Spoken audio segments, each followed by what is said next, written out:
we follow Odin in his footsteps, and he follows Runar, and Runar means the mystery, female noun, the great mystery. So I would say that you're faced the whole time with your nose against the darkness of the unknown, and you're just trying to move just a little bit into it.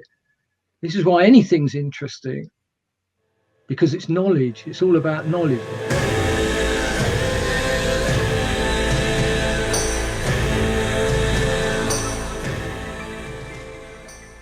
Hello and welcome to another Jive Talk.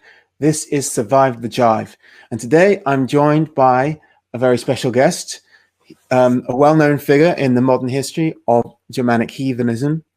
Ian Reid began his musical career in the late 80s with traditionalist neofolk band Sol Invictus. After studying paganism in Germany, he formed his own neofolk project, Fire+ice, in 1991, which the website says takes the purity and philosophy of early music and melds it into a message redolent with the powerful seeds of honor, truth, loyalty, and the bond of true friendship. A lot of the songs from the 9 studio albums deal specifically with Germanic heathen themes, and some are actually in Old English and Old Norse, which I particularly like.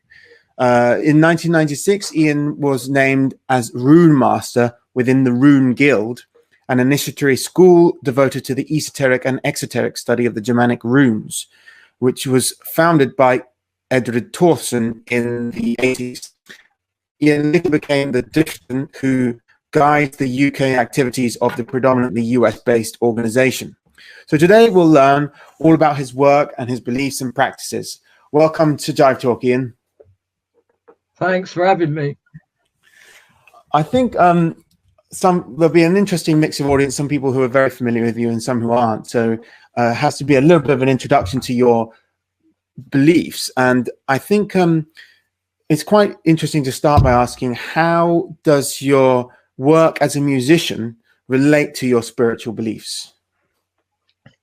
Well, I'm not much for writing, although I have occasionally written things, mostly anonymously, but I do like talking. And so I'm more verbal. And to be honest with you, my music was how I wanted to express my views. That's, of course, why my albums are quite rare, because I believe you can only teach what you are. And until I'm more, if you like, in this transformative sense, then I can't write another album. So that's how I think they gel together. Mm-hmm. So it's your development, your spiritual development is part of your musical. You express your spiritual development through music as you go. 11 years ago, you said that Peter Bellamy is one of the greatest singers ever, and I agree with you. But since then, his music and English folk in general seem, in my eyes, to have enjoyed a kind of renaissance among British patriots. I know a lot of young men on the right online like to listen to his or post his folk songs. So do you see a future for traditional English folk music of that sort? Yes, I think it's definitely got a future. If you look at these modern renderings of it, I'm not so sure that I always like when they turn it too much into, well, let's put it this way, musically I quite like some of the sort of poppy versions, if you want to use that rather old-fashioned word. How traditional that is, I don't know, although Andrew King and I would definitely disagree about how far you look for source musicians, whatever that means anyway, which would be his way of looking at it. I believe things need to move into the modern world, but like I say, sometimes it goes a bit far, because I think they're trying to become popular. And that I'm a sort of a traditionalist too far, I think, to make myself comfortable with that, actually. I know what you mean. I've heard some other of the younger folk singers. I'm not that keen even when they do songs I really like. But I'll move on to, would you describe any of your work with fire and ice as devotional magic? As in like a prayer or something like that? Not really. I'm not so much religious as I am interested in the technique. So if you look at, for example, self-transformation, it's such a broad church, it's unbelievable. You've got people like Buddhists who claim they don't believe in God, although you could argue with that, right through to people who clearly believe in a Mr. God and everything in between. So it's clear to me that the method has to be a method and that it's irrelevant. The rest of it is just your choice, what you want. Well, I choose to have all and everything or none of it myself. That's just the way I work, you know. That's interesting. But do you think that music can be an expression of your reverence to a god? Yes, that's precisely what I do with music. I try and put my ideas out exactly as they are at the time. Of course, they change. I mean, tomorrow morning I'm a different man, I hope, because I always find it rather sad when I meet an old friend from the 20 years ago and he's the same as he was 20 years ago. Whereas, you know, I'm radically different from what I was even 5 months ago for various reasons I won't bore you with, but certainly in the last 5 years I'm a different person, I hope, you know, and hopefully heading in the right direction and not that way, if you like, if you want to use a Christian way of looking at it. Do you distinguish conventional forms of prayer like that exist in many religions, including paganism, from ritual magic? Right. I could talk about this academically, but to be honest with you, I am a person who generalizes everything and doesn't allow anything to grasp me too much. So I just do things, and if they work, I do them. So, you know, it's a bit like saying, what's the difference between Seidr and Galder, which, for those who don't know, Seidr could be broadly said to be a type of shamanic event, and Galder is using runes more control. Do you know what? I don't think our ancestors, in fact, I know they didn't think like that. I mean, what's an apple? It's a round fruit. It's why Germans call an anteater an Ameisenbär, you know, a bear that eats ants. So I try to think in a way like they do. So overly defining things, because I think if you want to talk about magic, it works in the gaps where the world isn't quite secure about itself, and that's you need to find those gaps. So if you go around making the world too secure, in other words, you live in a scientific paradigm, then it's simply going to oblige you. That's basically how it works, you know, I think. So I don't do that. So I'm sort of not the right person to ask that question, really. If you like. I think that's a very interesting and valid answer. I mean, this need to categorize is more for modern purposes, and I don't know if I think a lot of academics would agree with you. There isn't actually a meaningful distinction between prayer and ritual magic in many cases. But I just seen this question from one of the audience. AlphaGo asked, could Ian explain a little about what neofolk means to him or us in general, please? Well, it's a genre of music which I'm a little bit uncomfortable in because it's so broad. Quite often, it's fairly meaningless. I mean, I remember one occasion, and a lot of it's pretty awful as well. If these people went into the real folk world, they would be often laughed at, many of them. I mean, I remember one occasion, I shan't mention him to spare his blushes, but he's an extremely well-known neofolk, if you want to use that word, artist, and he was around my place, and I put something on, because I used to get sent stuff for review when I was a magazine editor. And believe me, I took my finger anyway, and he said, God, turn that off. It's just so blasted awful. So I'm not a great fan of a lot of neofolk. Some of it's excellent. Some of it's very good, but some of it's very bad. And believe me, if they, as I said before, if they listened to the sort of, if you like, proper mainstream folk music, then you know, those people would start throwing things at them as they were on stage, basically. To switch gears a bit and talk more about the Rune-Gild and your work with them, can you tell us a little bit, what is the function and background of the Rune-Gild? Well, our idea is that we believe that there was a guild in ancient times. And the reason we believe that is because the way it spread so organized that it means or implies quite heavily that they must have had some sort of organization, albeit probably, given the distance and the difficulty of travel, not in the sense that we understand. Perhaps I understand it more, being old enough to be pre-internet and all the rest, when you had to go in the library if you wanted to join a group and find out about it. So we believe that we have a right, because of our academic rigor to some extent and everything else, to believe that we are the same thing as they were. And our idea is to train certain unusual people to be rune masters and to understand the mystery of the Northern European people and to transform themselves. And that is, now, one thing I need to say here is, remember, all of this is only my opinion.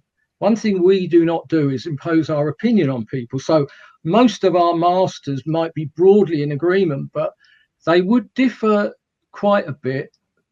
So, I mean, we're often accused, for example, of Edward being the great big guru. Well, Edward's been sort of taking a back seat for the last 10 years. And I know for a fact that he doesn't have a massive influence necessarily on what they think in America. And he has absolutely none in Europe, because we have complete and utter hegemony.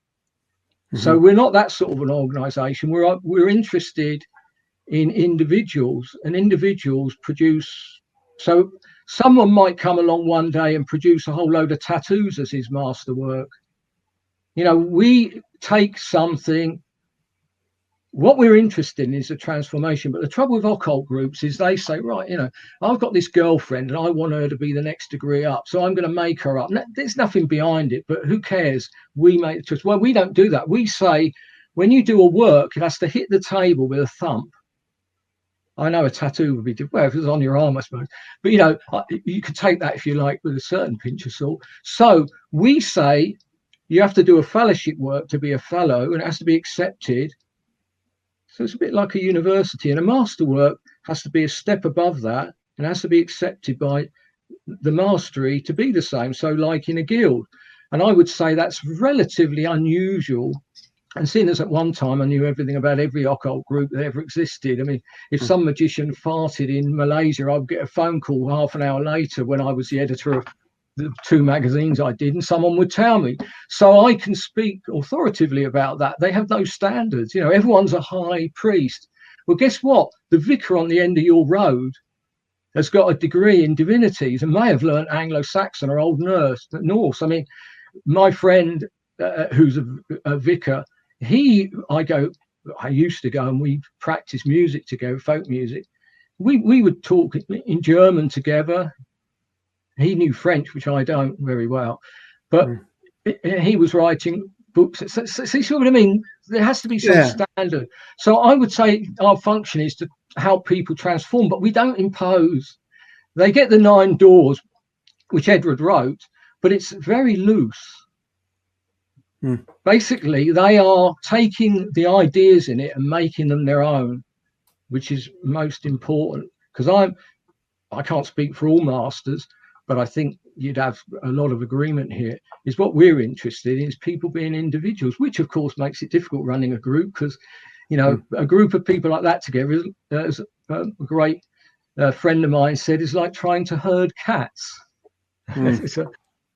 But your work is like in the occult and stuff. Does that mean that the Rune-Gild is also influenced by like Hermeticism or occultism and like other initiatory traditions outside the Northern tradition? Well, I think things don't come out, you know, we're not an island. There has to be influence.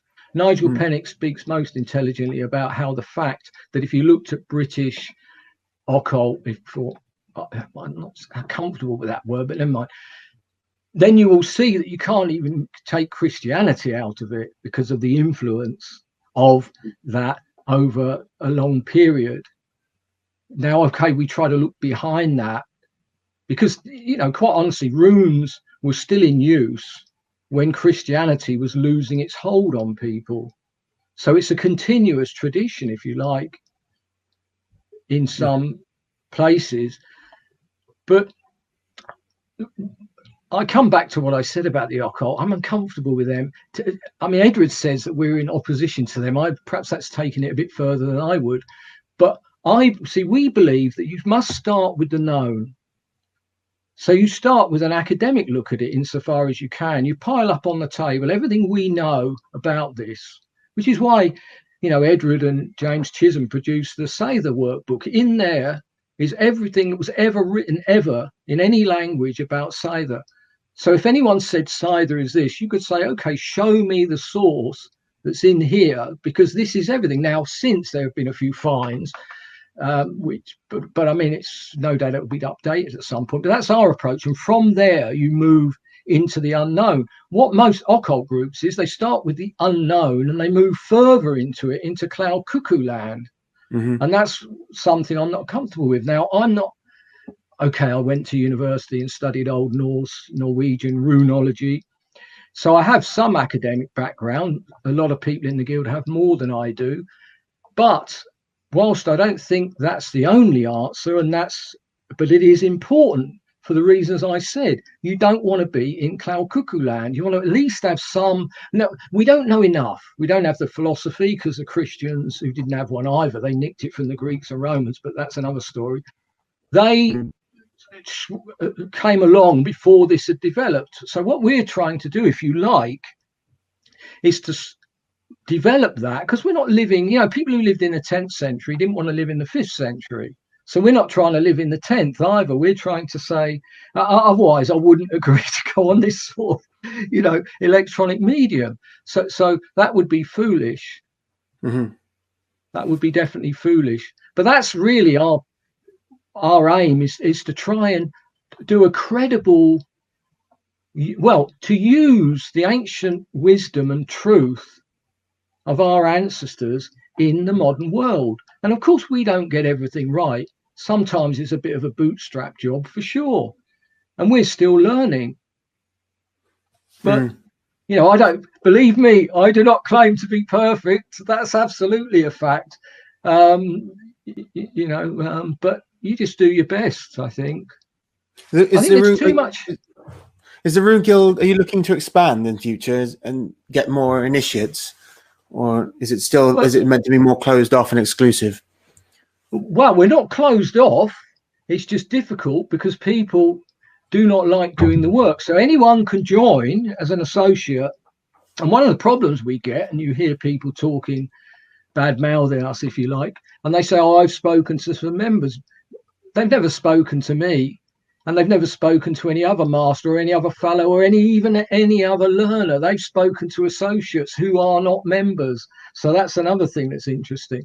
But anyone can join, but then they have to do the work. And an associate's job is to convince a master to take him on as a learner. And that's up to him. Masters are obliged to take learners, but they're not obliged to take any specific one. So what you do, you look around, and we post, the masters post their shingle, if you like, and you look at that and you say, that bloke is into this aspect, or he lives near me, so I'll approach him, or a woman, of course. But then they don't do the work, because we're not interested in people who don't do the work. I mean, it's up to them. I can't make anyone anything. The person does it himself. I mean, I spent my life doing various martial arts, and anyone who's done that will know you can motivate people, you can help them, but they have to put the hours in.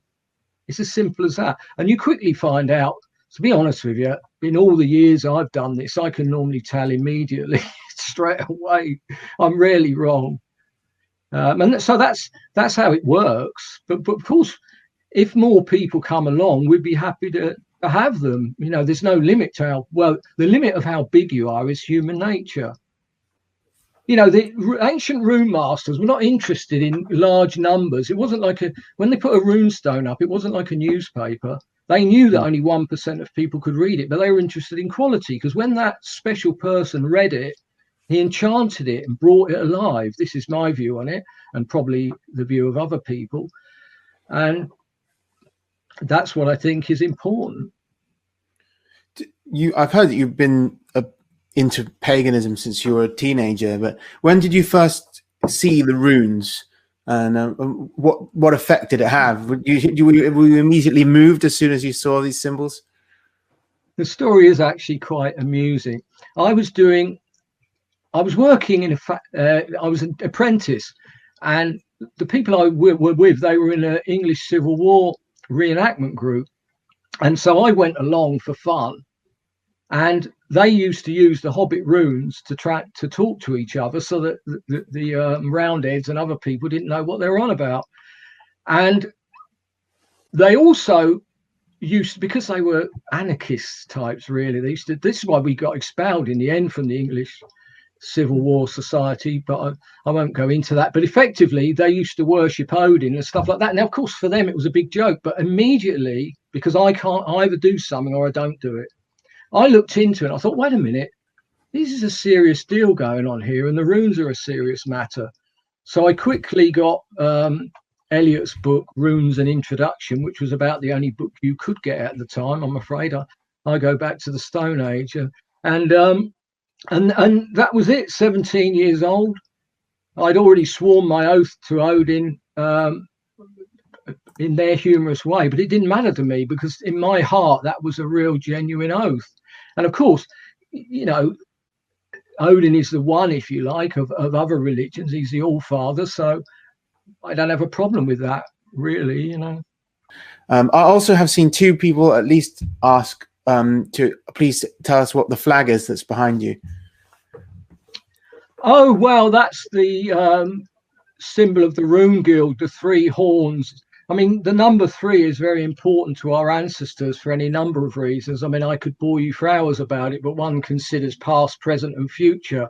One of the secrets, for those who are a bit more deeply interested in, normally you have 3, but you have 2 are the same and 1 is different. So you have the past and now, which is guaranteed, you know, and we don't have the future. You have to say, I will do this.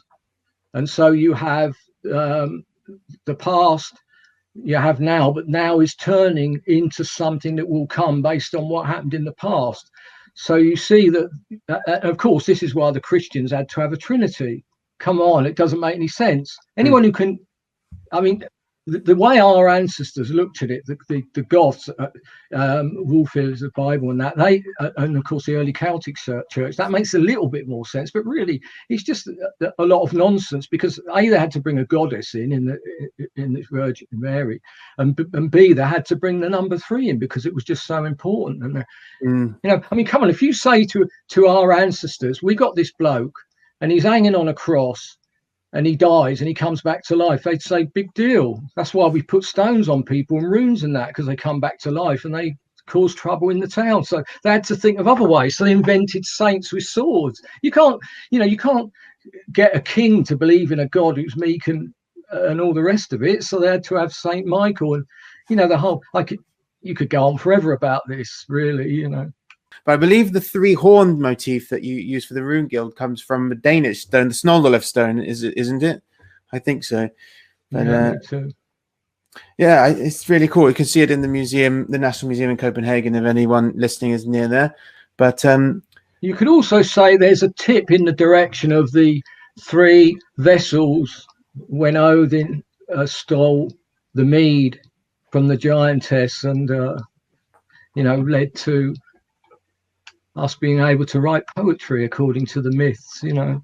And there's Adam Berman talks about a tripartite gods, like 3, Odin, Thor, and Frey in one temple. Like, seems like they often had things in 3s together. It's like that's like an Indo-European motif that just keeps popping up, like in Slavic and Celtic and all over. So how do you, or did you, if you saw chaos magic, how do you integrate traditional runic magic with chaos magic? And do you see them as meaningfully distinct, or is that another one of those categories that you don't care about? I wouldn't say I don't care about it. I mean, the situation is that the Odinic community at the time did not like magic. It was as simple as that. And I wanted to learn it. And to learn something, you have to do an apprenticeship, and you have to do things properly. So I had to find somewhere that would do it. And chaos magic didn't care what you did.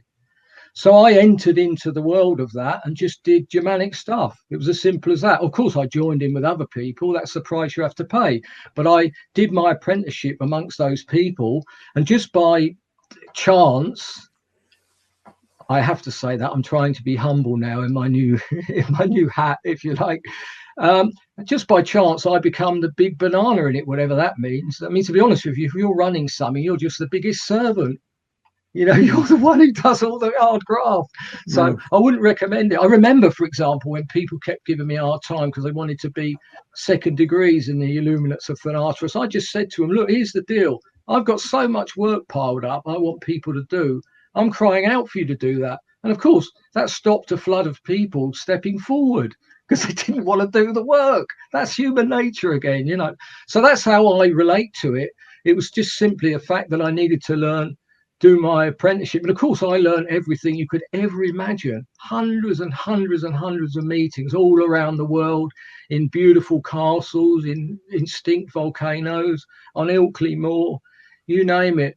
And it puts me in good stead now, I think, running an organization, because every conceivable problem you can ever imagine, and many you can't, I've already seen and had to deal with, you know. So, and that's it. So I stumbled into it. I never considered myself one, although I have to say that a friend of mine at the moment is working on a book about my ideas. Some of it will be biographical and some of it's my thoughts.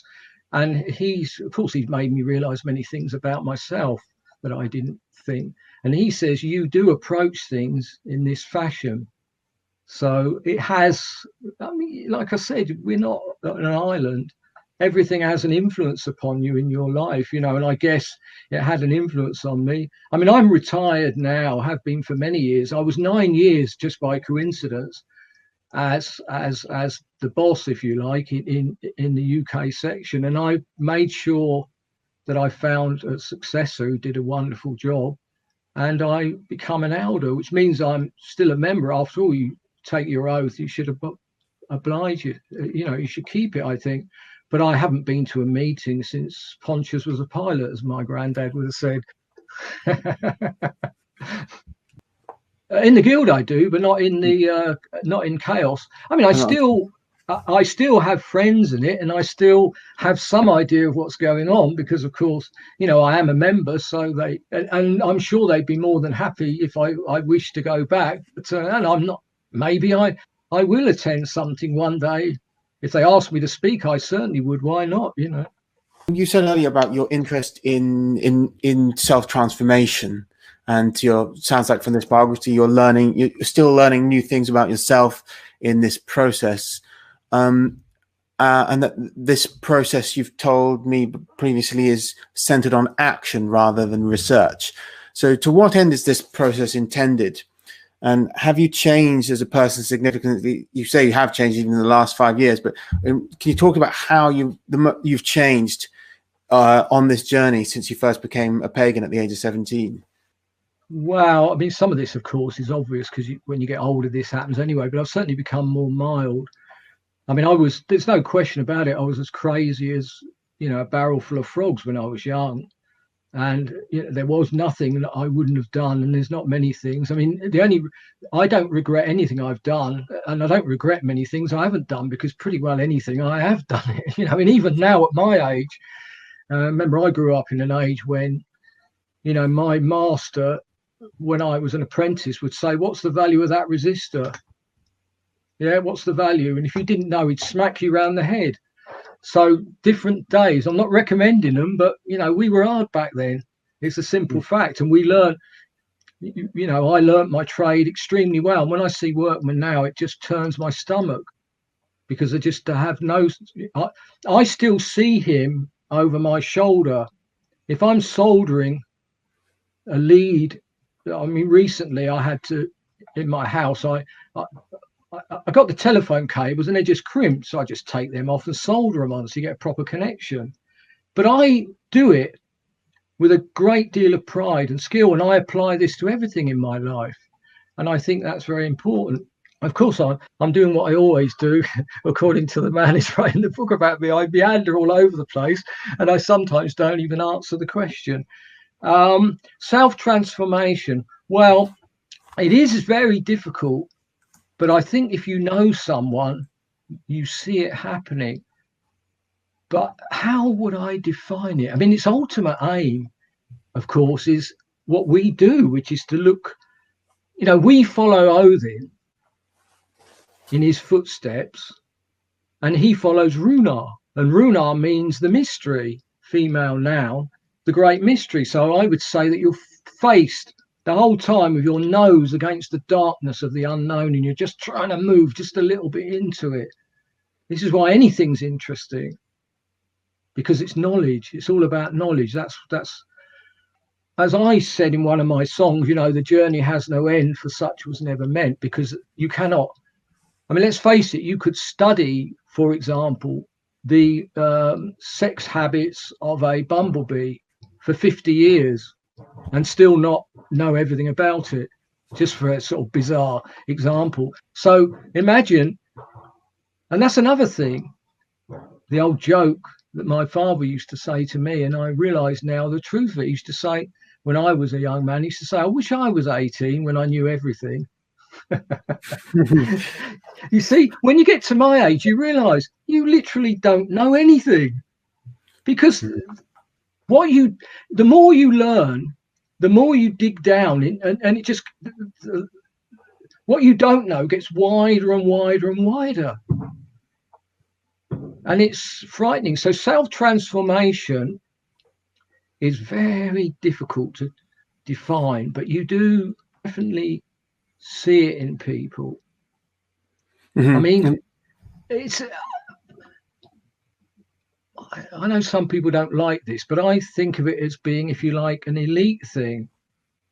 Like I mentioned earlier about my apprenticeship, because it was relevant. We used to say a job worth doing is worth doing well. So I think the modern world is a conspiracy against all these things that I believe in. I mean, for example, I remember old money. Now, 12, the hexadecimal system, is actually a better system for normal use. Metric's great for science. It's rubbish for normal use. A gallon of water weighs 10 pounds, blah, blah, blah. I could go on about it. 12 is divisible by 1, 2, 3, 6, and 12. 10 is divisible by 1, 5, and 10.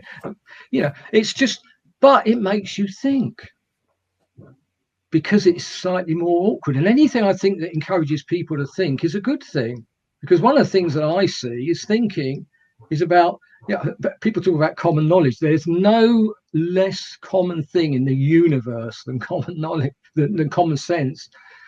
And that's, to me, sad. And so what I'm looking for in people is the old story. The man goes to see this, it might have been a Sufi in the original, might have been a Nasruddin story. If you haven't seen the Nasruddin stories, by the way, look them up on the internet. Mullah Nasruddin, the Joker of the Islamic world. And he goes and sees this master, and it might be a Hindu story. Well, did you see this? No, I'm watching how he ties his shoes. Because everything a master does, he does it as a master. And what this is about is being awake and being aware. And when you're aware, the world is a whole different place. And that's why Marcus Aurelius spoke about, memento mori. Remember that your days are numbered, because if you do that, that you've just taken a breath in. Firstly, you need to be grateful for that, because somebody else hasn't. But I don't want to be too maudlin, but you are right now able to think of something rather than thinking of something stupid. You can think of something good. You can read an intelligent book rather than, or as Aleister Crowley said, I don't read newspapers. It wastes time that can be more profitably employed. One of my favorite quotes, by the way. And sorry to lower the tone by mentioning St. Aleister, but like I said, I'm not a rock, so I've even studied him in my day. So I don't know, I probably haven't given you a satisfactory answer, but I'm not sure there is a satisfactory answer to that question, actually. But that's the best I can offer. I think it's interesting that Odin who is the initiatory god of the sacred mysteries, as you say, but he's also the god of the dead, and I don't think that's a coincidence or a contradiction, because this remembering death is part of understanding the mystery of life. Where have they gone, those proudest of dreamers? Their words are all silenced, and the bright holes stand free.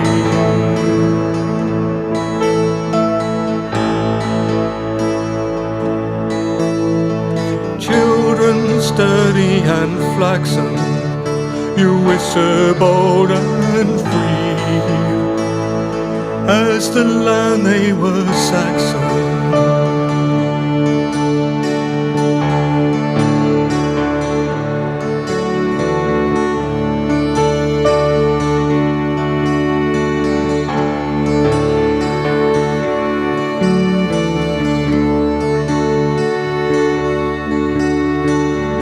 Grass is waving over their barrows,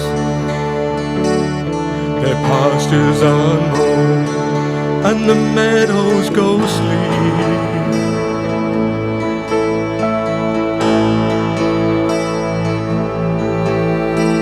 Children sturdy and flaxen, you whisper bold and free, as the land they were Saxon.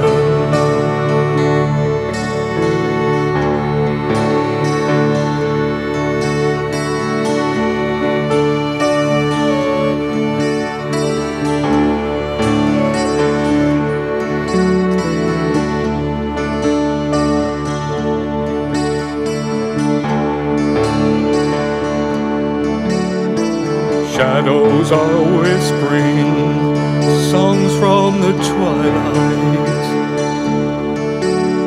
their swords all shattered and the spears just trees.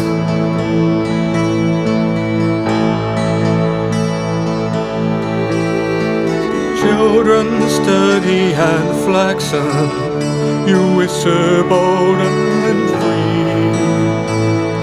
as the land they were Saxon.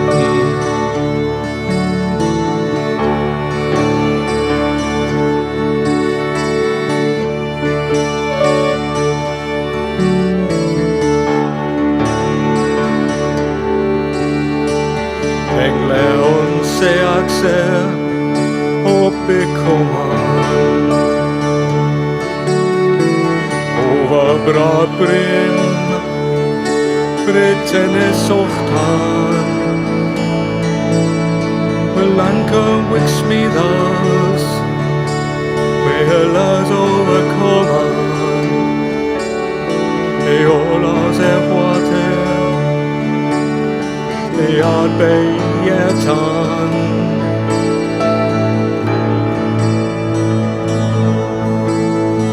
Children sturdy and flaxen, you whisper bold and free, as the land they were Saxon.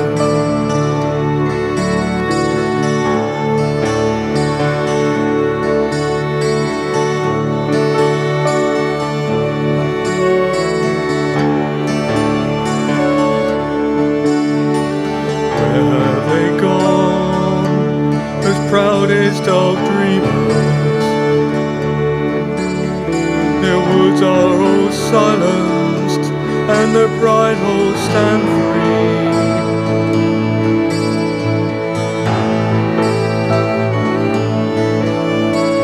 Children sturdy and flaxen, you whisper bold and free, as the land they were Saxon.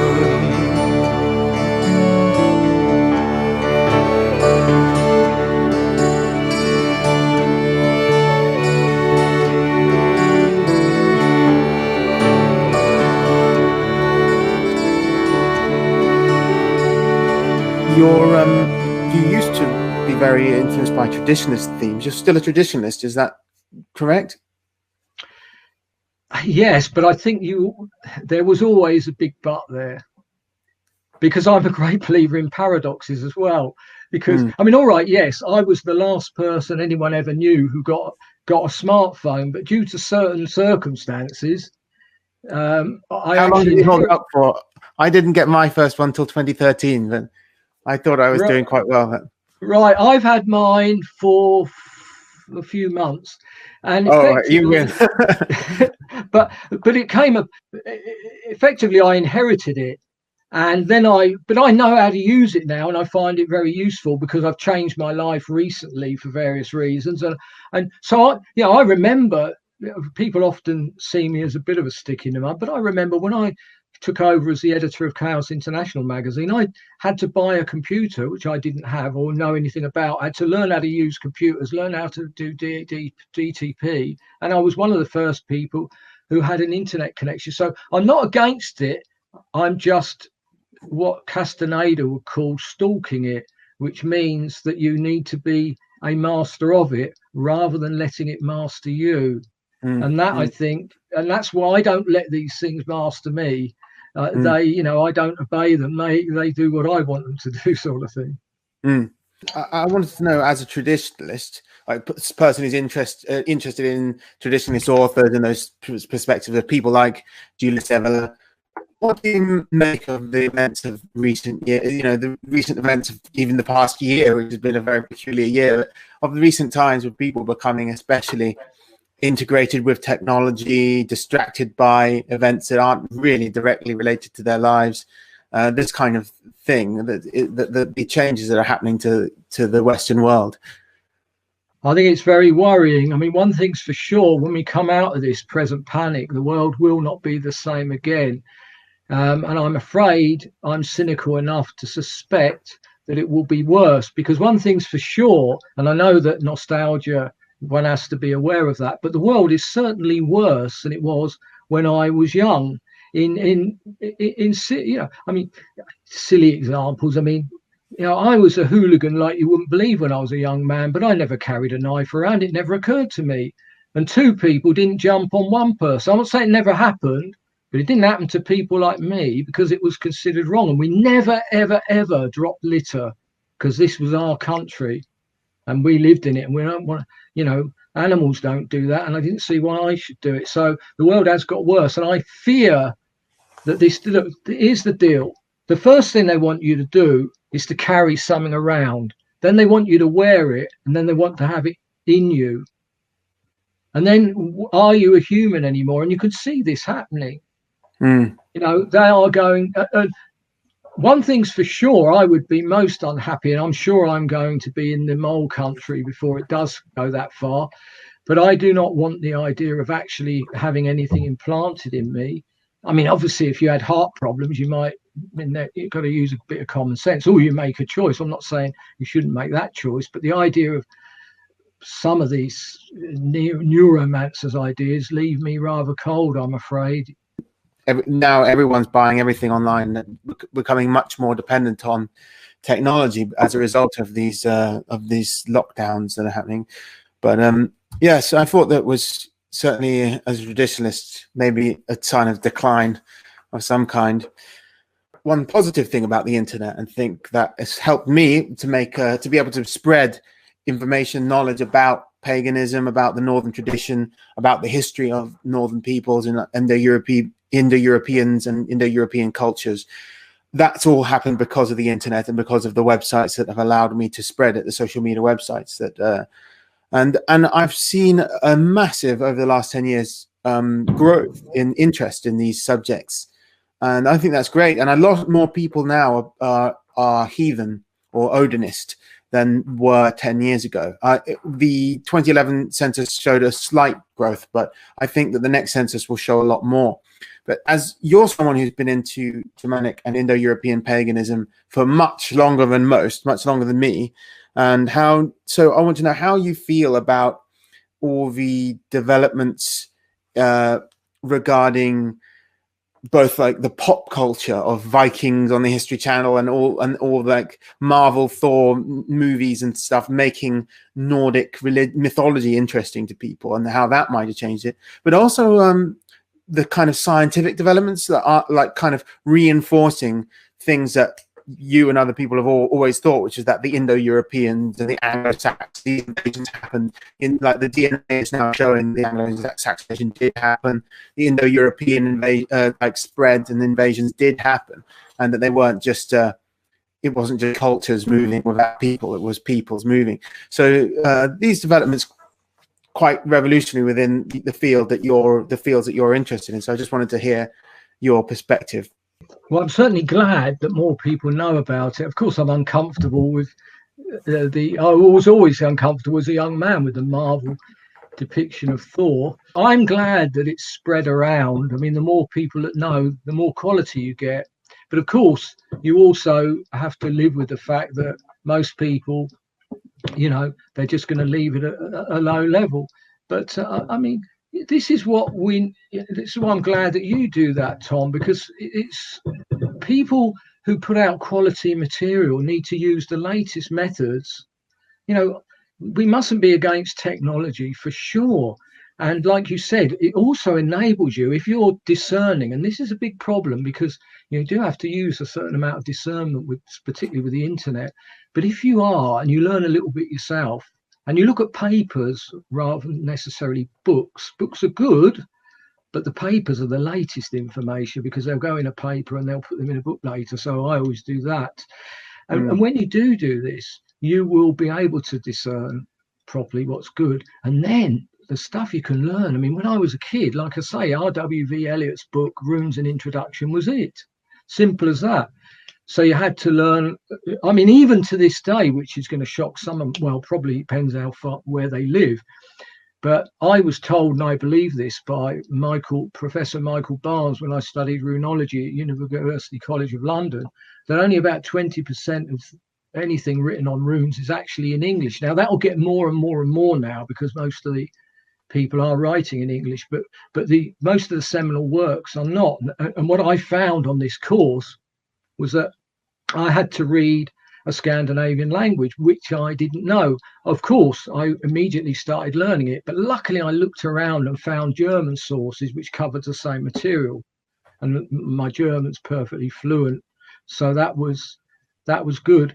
But yeah, I'm all for this, you know, and I hope anyone who's watching this channel, you know, you are so lucky, because when I was young, we didn't have this. But what you need to do, you need to approach it in the way that we did when we were young, seriously. And you need to, you know, I mean, I wouldn't say I'm a great academic, but I have gone into the world of academia. I studied at UCL. I didn't do a degree because I didn't want to. The life of Strindberg, for example, didn't interest me. It may be interesting, but it was outside. So all I did is paid. Wouldn't be possible now because the price has gone up and up and up. But I paid to do the various courses I did. And I'm sure they're online now. And in fact, one of the things that I've often said to groups, if you're running a group now and you're not getting yourself up online and keeping your members together and exciting them, then you're making a big mistake, because a lot of groups that didn't do that in this period, I think, will start fading away after this period. So I'm a great supporter of modern technology for its usefulness, but there is a negative side to it. But I don't think necessarily that the negative side needs to overweigh the positive side. It depends, as I said before, on the quality of the people, I think. Yeah, I think there is some, it does seem that from what I can understand of the early Odinism in the UK in the 80s, it was a lot more small but very dedicated groups of people who have continued for, you know, 20, 30 years. Whereas now it's more in fashion, and there's certainly a lot more people who are interested in it, but they don't really necessarily do anything, which might be a symptom of the age itself, where people just have the outward appearance of an interest without actually following it through. But do you think that might be it? Oh, I definitely do think it is it. I mean, I think people, that's the danger, you see. They see it, they think, why would I bother to contact these people, whoever they are, in whatever sphere, because it's all on the internet, I can study it myself. Well, what you will find is that I haven't been wasting the last coming on for 50 years. So there's things which I give to people mouth to ear, which are not in any book. I just speak about me, but there's lots of me's around, people even more capable of doing this than I am.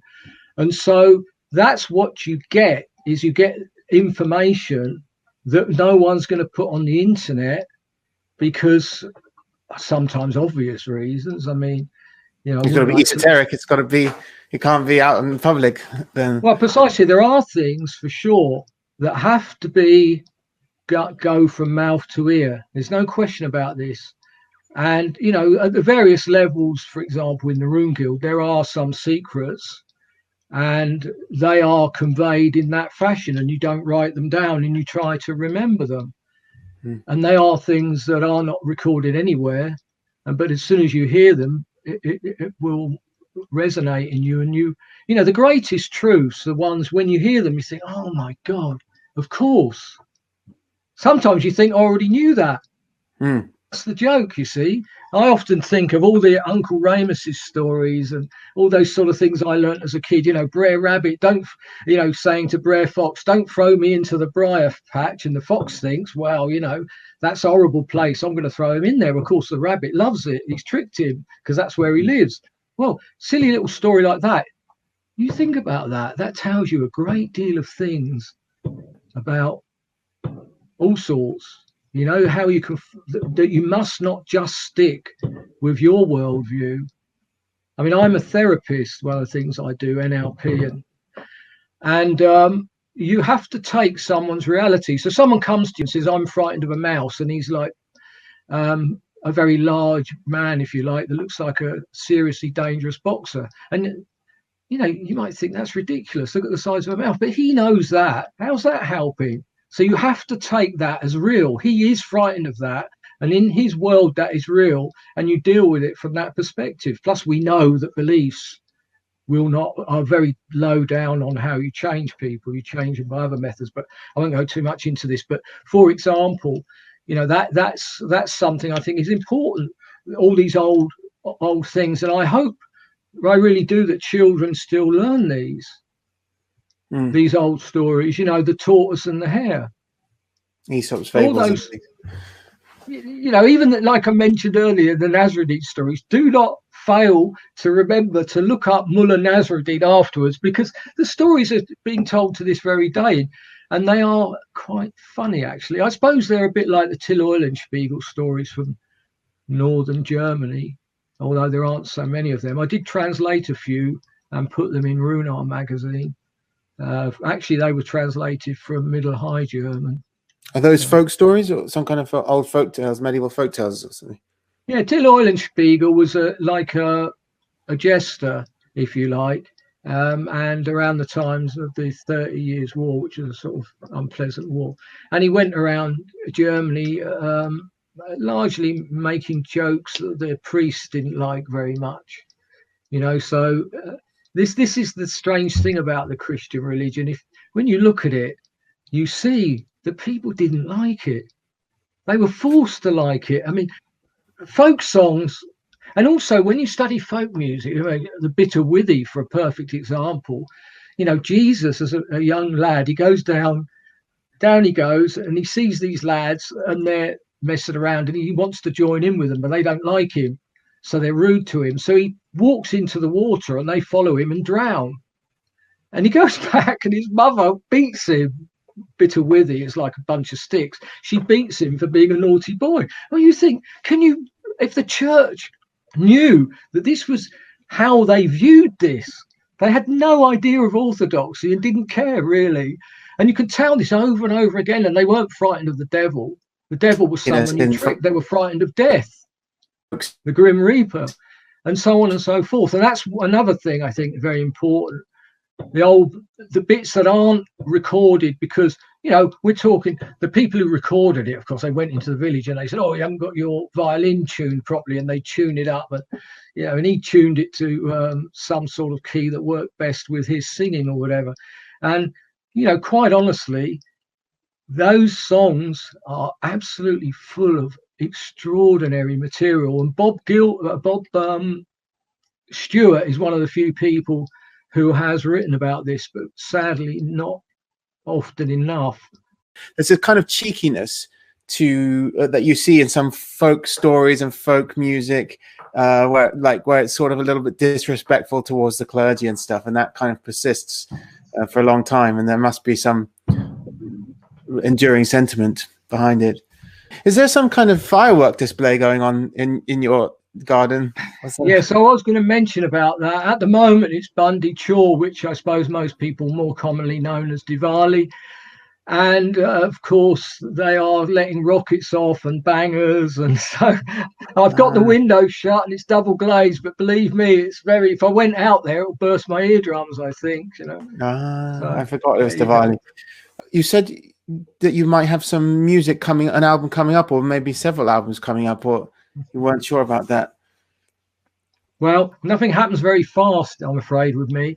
But I am working with a friend of mine from the old days I used to do Viking reenactment with, and he writes the most extraordinary lyrics about the 9 worlds and matters like that. And they're so wonderful that I said to him I would definitely help him do an album. And he was quite keen to make it a Fire and Ice album. And I said, well, I'd be more than happy. So that would be project number 1, which is more likely, I think. I'm working myself on the next album, and there is a third possibility of something that's long been written. And I tried to put one track on Fractured Man. In fact, we recorded it, but there were technical problems. So Bob Furbrush didn't get enough material to make that happen. Fortunately, since I've managed to make I want to be a better song out of it, I think. And this is a friend of mine who wrote a book called The Road to Thule, which is about how the world gets flooded. And it's a great book. And southern England basically goes back to worshipping the old gods, and they're having to fight against the church.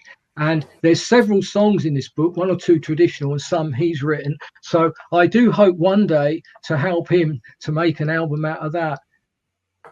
Oh, that sounds really interesting. I look forward to that. So you have a blog, don't you? Do you not? That I've put in the description that everyone can see. What sort of things can people find on the blog? Oh, blimey, there's all sorts. It's there. You will find papers about interesting matters. You will find poetry. You will find a list of Rune magazines that I still have to sell if anyone's interested in back issues. And, you know, general things of interest to anyone who is, you know, likes the sort of broad Indo-European stroke Northern European world, if you like. Just it's obviously, like all these things, it's pretty voluntary. And it started off Erminsaw Hall, which is my own hall, if you like, of the Rune-Gild. We worked very, very hard to expand into Europe because, you know, we don't want to be an organization that's just based in America and England. So, and we want people to have their own control of their own country. So we started this blog, and we're just launching a website at some point, and we'll probably amalgamate the two. But I think, you know, have a look at it. If you're interested in this, what's going on right here, you'll probably have some interest in what's on that blog as well. They're only short pieces. We try, you know, do them every couple of weeks, but not great big lengthy pieces. I encourage everyone to check out Rune Irminsil in the description. And just wanted to thank you, Ian, very much for joining us today. It's been really fascinating learning about your work and the Rune-Gild and all your wealth of experience as a pagan and as a creator, musician. And do you have any closing remarks for any aspiring creatives, like musicians and artists and stuff, who want to use art as an expression of heathenism or the northern tradition or related traditions? Well, it's important that you believe in yourself, and it's important that you do. Start doing right now. Don't wait. You never know what's coming tomorrow. Remember this, it's one step and then another step and then another step. And when you stop, they all disappear behind you. So that's why it says in the Halvamar, you know, judge a man when he's dead. So basically start working, try to keep up the quality as best you can, believe in yourself, find good people. You know, it's what our India, you know, these people worshipping Diwali or Bundi Chor, and particularly the Sikhs, they call Sangha, you know, the community. You have a good community of people around you, of worthy people, and you work with them. And then the world's your oyster. Thank you. Hail to those that listen.